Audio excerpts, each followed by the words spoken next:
Сайн байцгаана уу? Мөнхлөнөөс огта тавтай морил. Та бүхэндээ нудаагийнхаа бичлэгээр кино биш харин болсон явдал ярьж өгөхөөр сонголоо. Тэгээд анх удаа болсон явдал ярих гэж байгаа болохоор жоохон эвгүй байна. Алдаа юм уу дутагдал мадаг сайн зүйл байвал бичлэгний доор комент хэсэг дээр үлдээгээрээ Лунаа бүгдээ нь уншдаг шүү. Өөр дөрөө тусгаж авахыг хичээдэг. Харин зүү зохисгүй муу муухай комент байвал манай сувгаас шууд устгаж байгаа гэдгийг сануулхад таатай байна. За ингээд бичлэгтээ орохоос өмнө та бүхэн өөрт байгаа хайраа түгээгээд лайк, subscribe дараад Лунаага урамшуулаарай. Баярлалаа.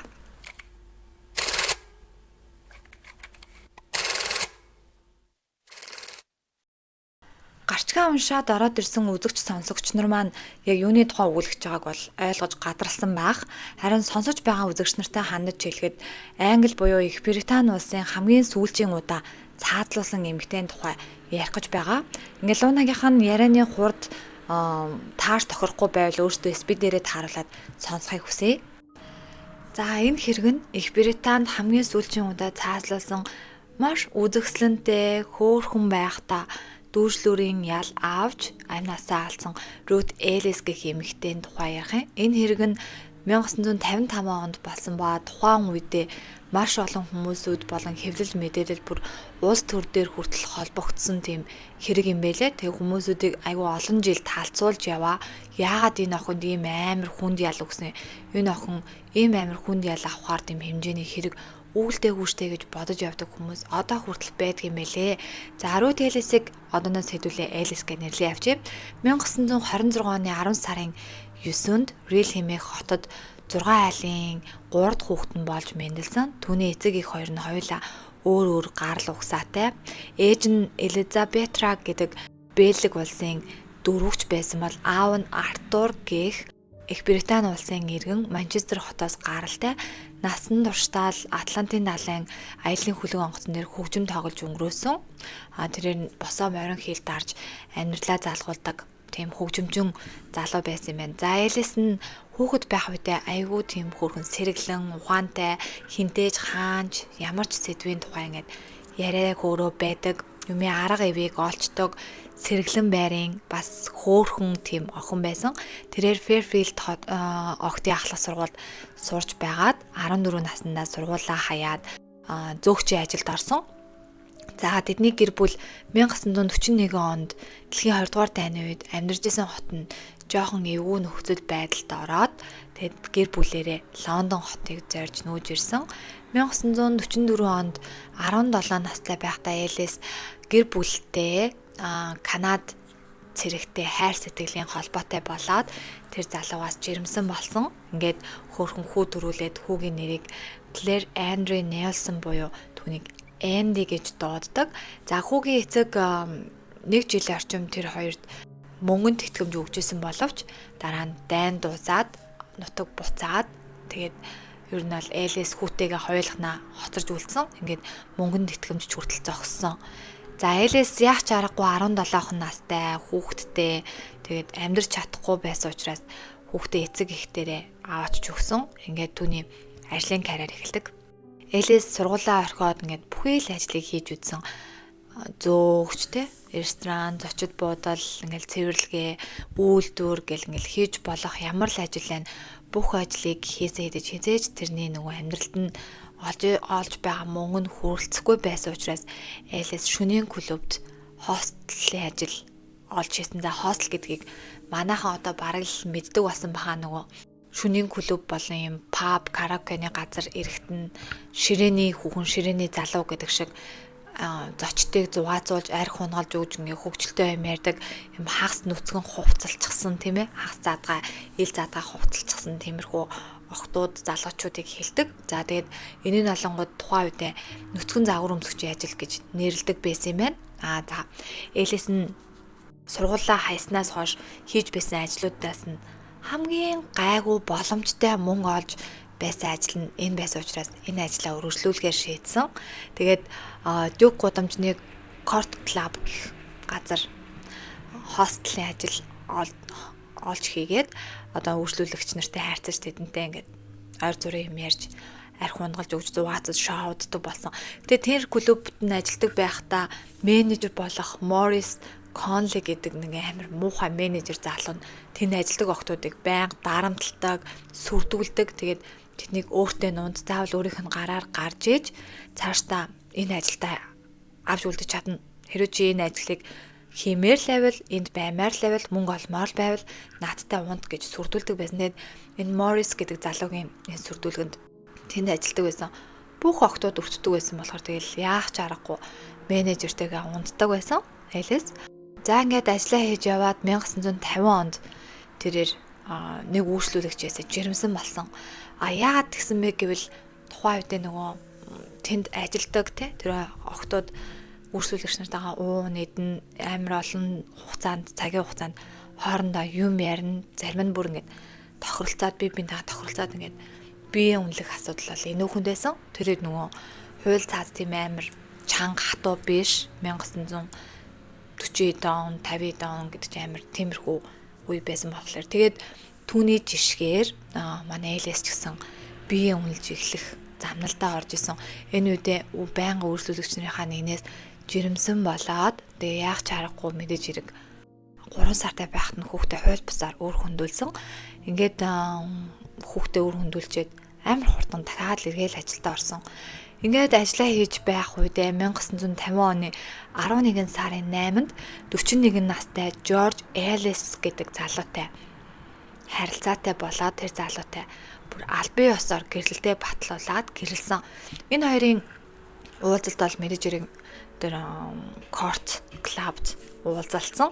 Мөн Элисийн үйлчлүүлэгч нарын нэг байсан. Тэрээр 2 хүүхэдтэй эхнэрээсээ салсан шүдний эмч. Энэ хоёрын гэрлэлт дааж харамсалтай нь удаан үргэлжлээгүй. Яадаг гэвэл Жорж тийм амар хүчрхийлэгч, архин донцсон, хартай, эзэмших дуртай төрлийн хүн байсан. Тэгээд Элисийг ингээд ажлаас нь бүр гаргаад гэрт нь байлгасан хэрнээ үргэлжлэл Элисийг ингээд харддаг, хин нэгэнтэй чи явж гин гэж өөрөө ингээд цохомл юмдаа итгээд байнга хүчрхийлдэг байсан. Тэгээ Элис энэ гэрлэлтэд айгүйх авч үлдэх гэж хичээсэн түүнээс нэг хэрэлдэж салаал яваал тэгэл буцан дахиж ирээл ингээл тэр хоёрын харилцаа амар токсик байсан. Энэ үедээ Элис би давхар болсон. 1951 онд мэдээж хэрэг Жоржоос би давхар болоод 4 сартай жирэмсэн байх үедээ санамсаргүйгээр ийм кино хороопонд ороод айгүй хөөрхөн нэг киноны хэсэгт тоглохоор болсон. За тэр кинонд айгүй хөөрхөн тийм гоо бүсгүйн дүрийг бүтээсэн хэдиж харамслын нэр кинон дээр нь Элисийн нэрийн огт гаргаагүй байдгийм байлээ. Тэр кинонд тоглож байх үедээ тэр үеийнхаа Star Odd Diana Dors гэх эмэгтэйтэй айгүй сайн дотн найзууд болж чадсан. Ингээ киногоо дуусгаад Элис маань төд удалгүйгээр охин Жоржионяга төрүүлсэн. За хэдийгээр Жоржионя төрсөн ч гэсэн Жорж болоод түүний нөгөө шүдний эмч нөхөр нь эцэг болохыг хүлээн зөвшөөрөхөөс татгалцсан. Үүнээс болоод бараг тэр хоёр нэх удаачгүй тэгээд салсан. Хөрхи Элис ингээд нэг охинтой бас л эцэггүй те амьдрал нь ингээд бүтэмжтэй болж чадаагүйгээс болоод охиноо аваад буцаад л ээж аав дээрээ очсон. Тэгээд охиноо ээж аав дээрээ өгсөн. Тэгээд Элис амьдралын эрхээр мөнгө олох ёстой учраас нөгөө л нэг ажил руугаа дахиад л очсон. За ингээд дахиад корт клуб дээр очиж ажиллаад 1953 онд Элис маань корт клубийнхаа менежер болж чадсан. Нөгөө өмнө нь байсан амар муухай менежер нь халагдаад манай Элис менежер болсон. 1953 он гэдэг чинь Элис тухайн үед нэг 25 26 настай. Яг эд айгүй хөрхөн үзэсгэлэнтэй болцсон үе дээрээ түүний үйлчлүүлэгч нар түүнд ингээд ирдэг тэр клубд нь ирдэг хүмүүс бүр ингээд Элисийг шүтээд бүр амар олон шүтэн бишрэгч нартай болоод айгүйх бэлэг сэлттэй цэцэг чихэр жимс нь булагдаад энэ үед ингээ Элис тэдний клубд ирдэг юм алдартай хүмүүстэй хүртэл найзалж эхэлсэн. Алдартай хүмүүс хүртэл Элистэй найзлахыг бүр ингээ хүсдэг болсон. Яг тэгвэл Элис амар үзэсгэлэнтэй байсан, хөөрхөн. Тэгээд яг тэр үед чи нөгөө Мерлин Монро амар од олж исэн болохоор Элисийн өсний засалт нь яг Мерлин Монротой адилхан юм богинохон шаргал тэгээ өөрөө юм блонд болгоод буутчдаг. Тэгээд айгүй хөөрхөн юм саран юм гоё хөмсгтэй, маш гоё цагаан шүттэй нэмсгэлдэг. Тэг хүн болгонтэй айгүй гоё ярьдаг. Түүний ингээд цохоож байгаа түүний байгаа ширээ болгоо ингээд хүмүүс инээж идэг, ханиаж идэг юм болгоныг тийм гоёор фаны болгодог тийм гал цогтой эмэгтэй байсан. Тийм болооч тэр хүмүүс Элисийг бүр ингээд шүтэн бишрээд бэлэг сэлтий явуулаад түүнтэй найзууд болохыг хүсдэг, алтартнуудтай хүртэл ингээд найзалдаг. Элисийн угаас ажил нь хүмүүсүүд ингэж хөгжилтэй байлгаж шоу цэнгэнд гой байлгах, шоу цэнгэнд гой авч явах нь Элисийн угаас ажил байсан болохоор энэ нь бүр ингээ урлаг болсон. Элис өөрөө бүр тийм зүйлийг авч явдаг юм амар цаанаасаа тийм чадвартай нэгэн байсан. Тэгээд энэ үедээ алтартнуудын найзуудын нэг нь түүнтэй Дэвид Блэкли гэх залууг танилцуулсан. За Дэвид Блэкли нь бол Элисээс 3 насаар дүү хурдны машины уралдаанчин залуу. За Дэвид Блэклиг Блэклиг гэдээ дуудаад явчих. Блэкли нь айгу боломжийн айлаас гаралтай улсын сургуулийг төгссөн. Гэхдээ тэр залуу харамсалтай нь маш их уудаг, архины хамааралтай юм боловсон архичин гэх юм уу. Одоо манайхаар боловсон архичин гэдэг үлээ. Нэг л их гоё джентльмен залуу хөрнө ингээд бүр битүү шооддаг, уудаг залуучуудад амар их болсон байна шүү дээ. Яг тэр залуучуудын жишгээр тэгээд уралдааны тамирчин залуу байсан. За Элис тэр хоёр анх танилцаал шууд би рүүгээ татагдаал амар хурдан бүр дотноссон. Хэдхэн 7 хоногийн дотор Элис болон Блэкли хоёр бүр ингээд хэдхэн 7 хоногийн дотор маш хурдан дотносоод бүр Блэкли Элисийн ажилладаг клубийнх нь дээхэн талын байранд бүр нүгэд ирчихсэн. Өдөртөө тэр байрандаа хамтдаа тэгээд оройдоо Блэкли Элис хоёр Элисийн ажилладаг клуб руу орж шоуддаг. Тэгэл өглөөдөд байрандаа амарч идэг, оройн дахиад буугаад шоуж идэг. Одоо тиймэрхүү юм хэм маягтай хамтдаа шоудж, хамтдаа явахдаа байн хөвгөлтэй хобби нугаа татагддаг. Гэхдээ тэр хоёрын харамсалтай нь Блэкли Мэри Давсон гэдэг эмэгтэйдээ сүү тавьчихсан байсан. Сүү тавьчихсан байсан хэрнээ Элисээс салж чадаагүй бүр ингээд холдож чадаагүй. За Элис Блэклитэй ингээд айгу дотны харилцаатай байх үедээ 4-р удаага жирэмсэн болсон. 4-р удаага жирэмсэн болсон хэдиж тэр хүүхдээ гаргаагүй өөр хүндүүлсэн. Яагаад гэвэл Блэкли Элис хоёрын харилцаа зүгээр шоу цэнгэ байсан. Тэр хоёр амар халуун, гал халуун, залуухан байгаа хүмүүс гал халуун зүгээр л юм таталцал байсан хизээж би биэндээ бүр ингэж амар хүчтэйгээр яг Элис бол Блэклид дурлцсан байсан. Гэтэ Блэкли Элист бол яг тийм чин сэтгэлээсээ дурлаагүй байсан. Тэгсэн хэрнээ Элистэй байхад маш гой хөвгөлтэй байдаг учраас Блэкли Элисээс холддоггүй. Тэгсэн хэрнээ өөрөө ингэж өөр эмэгтэйчүүдтэй уулздаг, учирдаг. Элис ч мөн өөр хүмүүстэй уулздаг, учирдаг. Тэгсэн хэрнээ тэр хоёр ингээ хоорондоо ингээ байнга уулзалдаж шоуддаг. Тэгээд харилцаа нь огт албан ёсны биш. Тэгсэн хэрнээ маш их хэрүүлөрөл, маш их хүчирхийлэл, архитаар зугаа цэнгээ завхаарл дэндүү их байсан. Тэгээд тийм болохоор найзууд нь хүртэл тэр хоёртой хамт ажилладаг хүмүүс, тэр клубт нь өөрчлөлдөг хүмүүс хүртэл энэ хоёрын энэ амар токсик харилцааг бүр ингээ сүүлдээ бүр тохоож байсан. Тэгээд хитрхи амар токсик хосуудч бас гэхэд хэцүү тийм байсан. За ингээд Элис маань бодож эхэлж байгаа за энэ хинтээ Блэклитэй ер нь ингээд байж болохгүй байна. Тийм болохоор ер нь Блэклигээс аль болох зайгаа байрах хэрэгтэй байна гэж бодоод өөрийнхөө өөр нэгэн үйлчлүүлэгч болох Desmond Cassens гэдэг залуутай уулзаж эхэлсэн.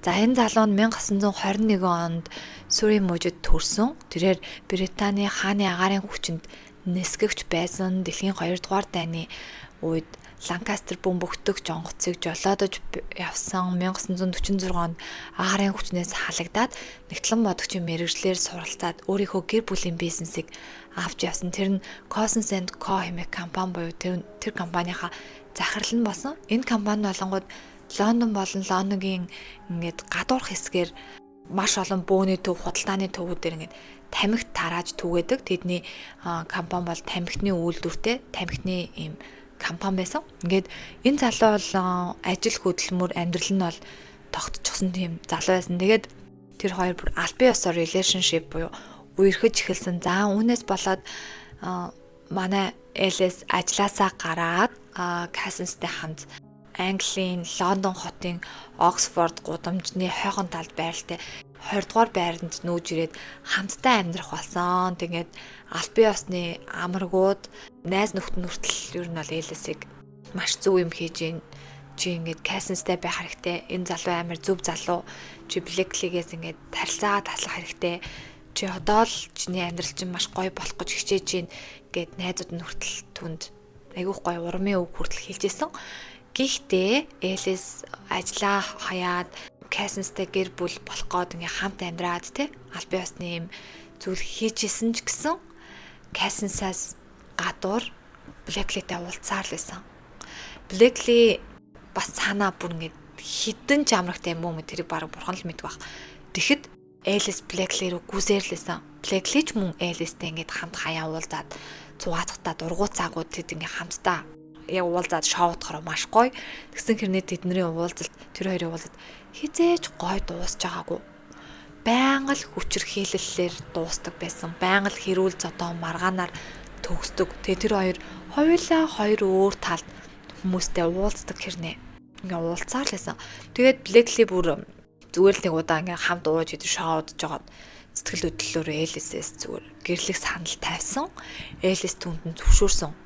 Гэтэ Элис ингээд зөвшөөрсөн хідээж Кассинаас харилцаагаа бас таслаагүй нөгөө албан ёсны relationship нь байгаа. Ингээд 1955 оны 1-р сард Элис дахиад жирэмсэлсэн. Энэ нь Блэклигийн хүүхэд байсан. Гэтэ тэр хоёрын нэг өдрийн ингээд маргаанаас болоод Блэкли бас л хүчирхийллээ Элист гаргаад түүнийг маш аимшигтайгаар зодоод гэцрүүн зогсноос болоод Элис зулбсан, хүүхдээ алдсан ийм харамсалтай хэрэг болсон. За үүнээс хойш 10 хоногийн дараа Элис 1955 оны 4 сарын 10-нд буюу нэм гарагийн орой улаан өндөгний баяраар Элис Кассины гэрээс таксигаар Хамстны Танза гудамжны 29-р байранд очсон. Тэгээд тэр байранд бол Антони Карл гэх ийм Элис болон Блэклигийн гэр бүлийн найзууд байд юм байна. Амьдард юм байна. Тэгээд Элис яагаад тэнд очсон бэ гэвэл тэр тэдний Блэкли байж магадгүй гэж бодож очсон. Яг ер нь бол таамагч таарсан.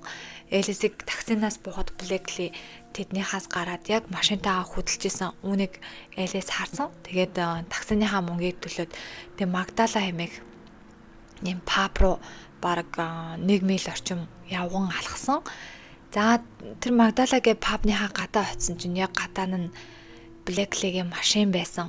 Ингээд Элис Блэклиг гадаа хүлээж зогсож байхад Блэкли өөрийнхөө найз болох Клев Генл гэх залуутай хамт сонин авцсан. Яг Магдала гээд пабны хажуу талд нь сонин зардаг газраас гарч ирсэн. Ингээд түүнийг харсан Элис Блэклиг сайн уу Дэвид гэд хэлсэн чинь Блэкли түүнийг огт тоогоогүй.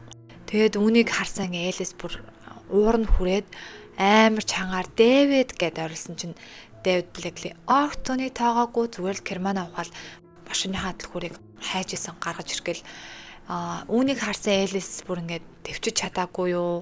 Шууд гар цүхнээсээ 38 калибрийн Смит Вессон Виктори загварын гар буу гаргаж ирээд түүн рүү буутсан. Түүн рүү 5 удаа сум тавьсан.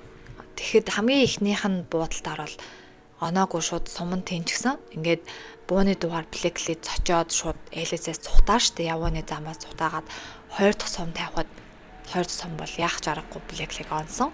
Ингээ хоногцсон Блэкли явууны зам дээр унахад түүн дээр шууд Элис очоод түүний ар нуруунаас нь баг хагас энчин зайтай буутсан. Ингээ үлдэгдэл бүх сумыг тавихад Блэклиг 4 сум оноод хамгийн сүүлийн 6 дахь сум нь газар байгаад тэнд явж байсан. Нөгөө Магдала гэд паб руу орох гэж явж исэн. Юу л гих 53 настай эмэгтэйгийн эрхийн хурууг нь он шархтуулсан байдгийм байлээ. Тэнд байсан Магдала дотор байсан хүмүүс ингээд бүдрээ амар цочирдоод гадаа юу болоод ингээд бүгдээрээ тэр бууны дууг сонсож байгаа. Энэ үед Элис ганцаарнаа Блэклигийн цогцны хажууд зогсож исэн.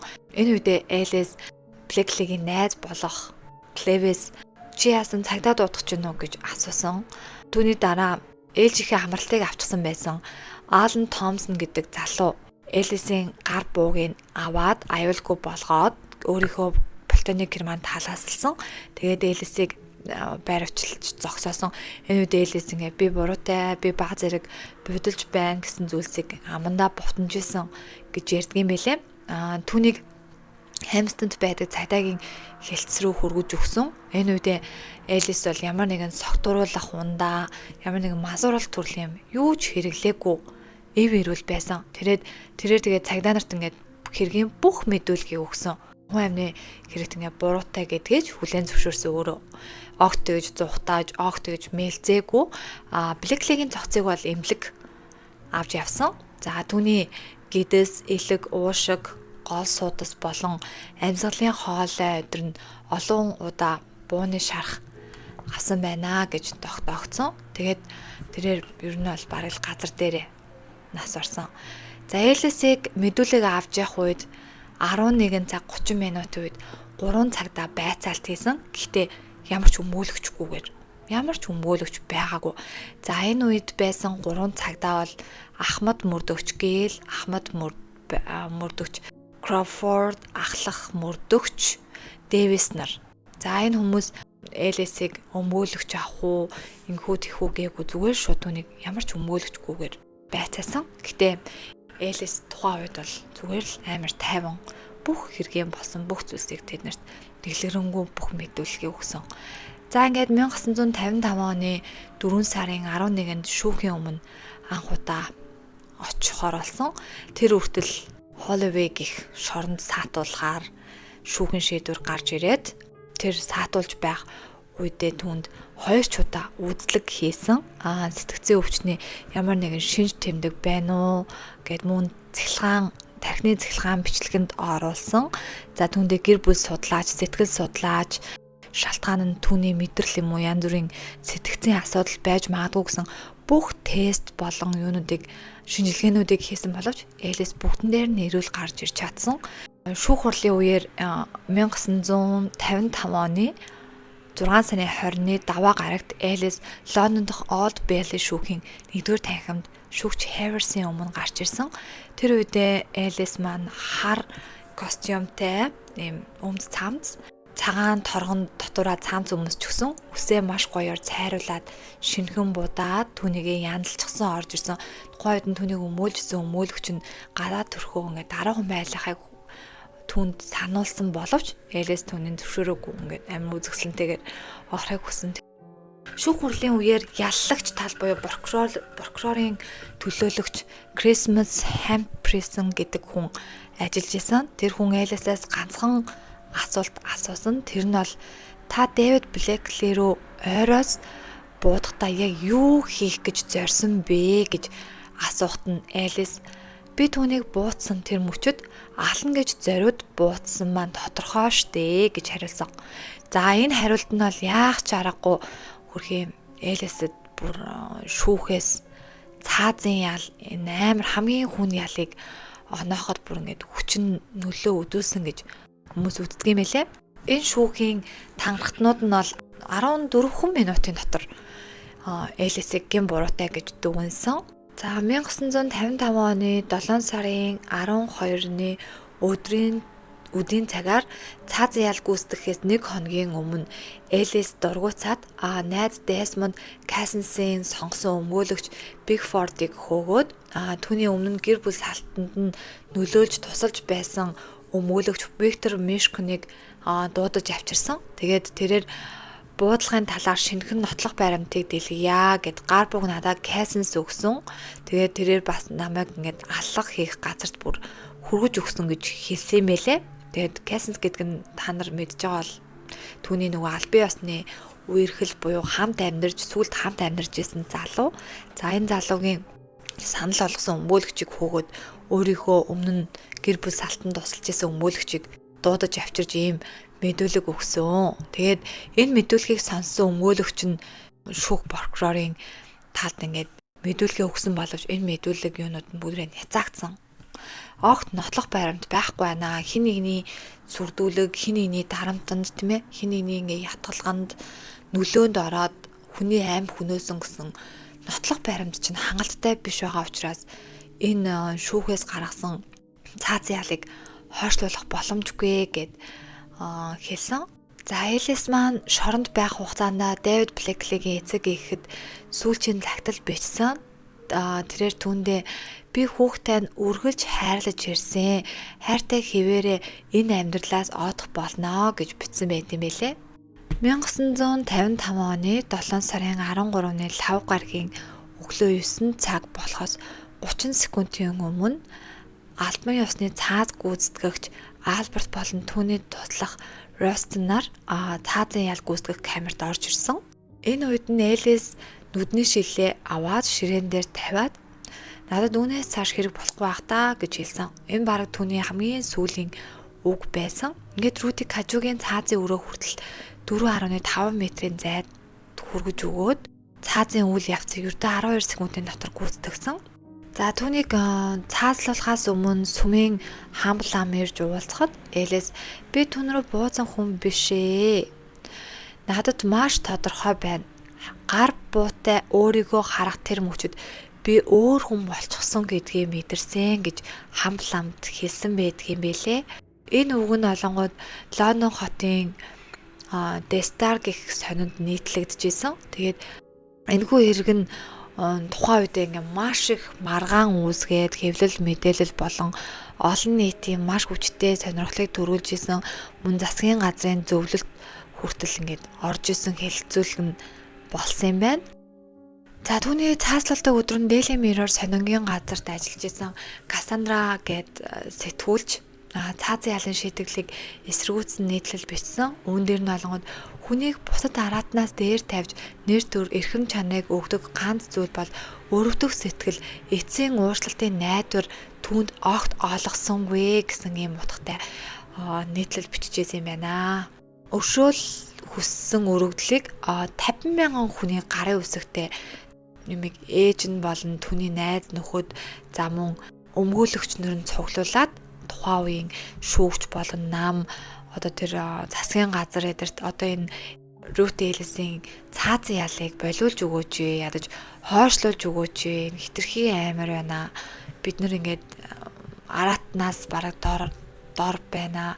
Араатан чанараасаа бүр дундад зунаасаа гараагүй юм амар ихтэй зүйлээ зогсоох хэрэгтэй гэд хүмүүс ингээд тухайн үед чигсаад тэгээ бүр Элисийн цаазын ялыг гүйцэтгэх үед шоронгийнх нь гадаа маш олон хүмүүс ирчихсэн. Тэр дунд нэлэх хүүхдэд давуулаад ирчихсэн, жирэмсэн эмэгтэй хүртэл ирчихсэн гэд түүнийг эсэргүүцээд орилоод шоронгийн хаалгыг ингээд цохоод зарим нь бүр Элисийн төлөө ингээд залбирч исэн байдгийм байна. 1926-аас 1954 оны хооронд Англи болон Уэльсэд 677 эрэгтэй 60 эмэгтэйг цаазын ялд шийдэгсэн боловч зөвхөн 375 эрэгтэй 7 эмэгтэй л цаазлагдсан байдаг гэсэн юм судалгаа байд юм байна. Тухайн үед ерөнхий сайд байсан Антони Эден гэх хүн Рут Элисийн хэргийг бүрнээ сонсоод маш олон ийм гомдол юунууд авч исэн иргэд болон хэвлэл мэдээллээс авч исэн эсэргүүцэлтэд тулгарсан хэдиж энэ шүүх хурлын тогтоомжийг огт өөрчлөөгүй юм байна. За хожим нь 1969 онд Элисийн ээж Берта Нильсон Хэмптед хотод байрлах орон сууцынхаа нэг өрөөнд хийгээр дүүрчихсэн өрөөнд ухаангүй олдсон юм байна. Тэр бүрэн эдгээгүй бөгөөд дахин ойлгомжтой ярих чадвараа алдсан. Элисийн нөхөр Жорж Элис архинд живж 1958 онд өөрийгөө хөнөөж нас барсан юм байна. Тэгээ Жорж гэдэг нь нөгөө өөрөөс нь салсан маш их харддаг байсан шүдний эмч. Ихэнхээ цаазын ял авсан үед 10 настай байсан түүний хүү Энди сэтгцэн эмгээс эргэж цацах боломжгүйгээр хохирсон. Тэгээ 1982 онд нэг өрөөнд орон сууцанд өөрийнхөө амийг хүнөөсөө олдсон юм байна. Түүний харамсалтай том хүн 10 наснда ээжээсээ хоцорч үлдээд маш аимшигтай эмгэгтэй хоцорсон. Харин Элисийн шүүгч нь түүний хүүхдүүдэд нь мөнгөнд итгэмж жил болгон явуулдаг. Харин өмгөөлөгч болох Christmas Humphreys гэдэг хүн нь Элисийн оршуулганыхаа зардлыг тухайн үедээ дааж ирсэн юм байна. Элисийн охин болох Жоржиана сүүлд нөгөө Жоржийн Жорж Элис хоёрын нунаас гарч ирсэн Жоржины охин эхийгээ цааслуулах үед 3 настай байсан. Тэгээд аав нь 3 жилийн дараа амиа явагдснаас болоод эцэг ихгүй охин асрамжийн газар өссөн. Гэтэ тэрээр 50 наснда хорт хавдраар нас барсан. За энэ хэрэг нь амар алдартай байдаг болохоор маш олон ном, сонин сэтгүүл, гарын авлага, бүр кино, зураг, цоврал, бүр жүжиг хүртэл байдаг юм байна. За Рут Элисийг яагаад энэ эмэгтэйг цааслуулах ёсгүй байсан юм бэ гэдгийг хэсэг хүмүүс ингэж авч үздэг юм байна. Энэ эмэгтэй бол Блэклигийн ингээ хүчирхийлэлд ор амар олон жил байсан. Тийм учраас ингээ сэтгэл санааны дарамтанд түүнийг ингээ бүр хүүхдийг ахуулуулж исэн, мөн түүнийг зодоод золбуулсан, маш их хүчирхийлэлд байсан учраас энэ эмэгтэй өөрийгөө хамгаалахын тулд Блэклиг алсан. Тэгээд хүүхдээ яг Блэклид зодуулаад хүүхдээ алдаад золбосны 10 хоногийн дараа ер нь бол Блэклиг буудаж алсан баггүй юу. Тэгэхээр энэ хүүхдээ алсан юм сэтгэл зүйн хүртэл ингээд хинд Элист ингээд нөлөөсөн. Тийм учраас энэ эмэгтэй зүгээр хүчирхийлэлд байсан учраас өөрөө энэ хүчирхийллээс яаж гарахаа мэдэхгүй ингээд сэтгэл санааны дарамтанд ороод түүнийг алсан гэж хэсэг хүмүүс үзээд ингээд буруутгахыг хүсдэггүй юм байлээ. Яг гэвэл тэр маш үзэсгэлэнтэй залуухан 28хан наснда цаазын ял авсан. Тэгээд 2 нялх хүүхэдтэй, том хүүхэд нь 10 настай байсан. Бага охин нь 3 настай уулзсан гэд ийм эмэгтэйг битгий алаач гэд яг тухайн үеийн хүмүүс энэ Элисийг маш их өрөвдөжсэн. Битгийлдээ ядаж цаазынхаа ялыг хойшлуулж л та гэд ингээ гуйж исэн. Харин зарим хүмүүс нь бол зүгээр л Элисийг Блэклид хитрхи амар донцчихсан байсан. Бүр тэрэнгүүгээр байж чадахгүй өөрөө өөр хүнтэй relationship байсан хэрнээ түүнийг байнга хайдаг, түүний араас мөшгдөг. Тэгээд ингээ хитрхи хайрын галзууралд ингээд авсан учраас Блэклиг өөрийн болгож чадахгүйдээ хорсоод ер нь бол буутчихсан, буудаад алцсан гэж үздэг юм байлээ. За одоо ер нь бол аль нь ч байсан ингээд нас барсан хүн тийм ээ цаазын ял ахуулсан хүн бол үннийг бид нэр хэлж чадахгүй шүү дээ. Тэр хүн л зөвхөн үннийг мэдж байгаа. Үнэхээр хайраас болоод юм болсноо хүчирхийлэл дарамтанд ороод хин нэний ятгалаханд ороод эсвэл сэтгэл санааны гутралаас болоод тэм зүлхээс эсхийг бид мэдэхгүй. Гэхдээ энэ эмэгтэй бол Англи улсын хамгийн сүүлийн удаа цаазлуулсан эмэгтэй гэдгийг бид нар мэдэж авлаа. Тэгээ зурган дээр байгаачлан маш үзэсгэлэнтэй, маш хөөрхөн эмэгтэй байсан. Тэр нь бол үнэн. Одоо хүртэл хэрэг нь маргаантай явдаг. Тэгээд үнэхээр харамсалтай дуусж байгаа хэрэг хэдийч Луна нь аль болох чадлаараа та нарт ингээд ойлгомжтой зэгттэй ярихыг хичээлээ. Гэхдээ миний бол дүгнэлтээр бол бас энэ эмэгтэйг амьд үлдээх боломж байсан гэж харсан. Судалгаа хийж явах үед тухайн үед нөгөө хууль дүрмэн амар чанга байсан, сайн байгаагүй зүгээр л чанга байсан. Санаатайгаар хүн алсан, хүн амныг хэрэг хийсэн л бол та цаазаар ахуулах ялыг заавалжгүй оноогоод заавалжгүй цаазаар авах ялаа хүртэх ёстой гэсэн ийм жоон тэнэг ч юм уу хачин ч юм уу юм муухай хууль байсан. Яагаад шалтгаан нь ардах шалтгаан нь ямар байсан ч хамаагүй та зүгээр л тэр хүнийг алъя гэсэн сэрэлтэйгээр очиод алсан бол ус танд цаазын ял өгөхтэй. Энийг шүүгчнэрч өөрчилж чадахгүй тийм амар хэцүүхэн нөхцөл байдалтай үе байсан юм билэ. Тэгээд тухайн үед ер нь бол цаазын ялнаас чөлөөлөгдөж исэн 3 эмэгтэй байдгийм байна. Зүгээр нөгөө санамсаргүй хөрштөөгөө хэрэлдээд хөршөө хүрзээр цохиж алаад цаазын ял сонсоод цаазын ялныхаа өдрийн 2 өдрийн өмнө хөршөөлийн хуйлд хамрагдчихсан. Бас нэг эмэгтэй дахиад хөрштөөгөө хэрэлдээд түүнийг бас санамсаргүйгээр юм уу санаатаагаар ч юм уу халаад бас өршөөлийн хуйлд хамрагдчихсан. Нэг эмэгтэй бол ингээд нөхрийгөө бас ингээд санамсаргүйгээр халаад мөн өршөөлийн хуйлд ингээд хамрагдчихсан гэдэг ийм жишээнүүдийг бас хүмүүс айгүй хавсаргаж оруулсан байлээ.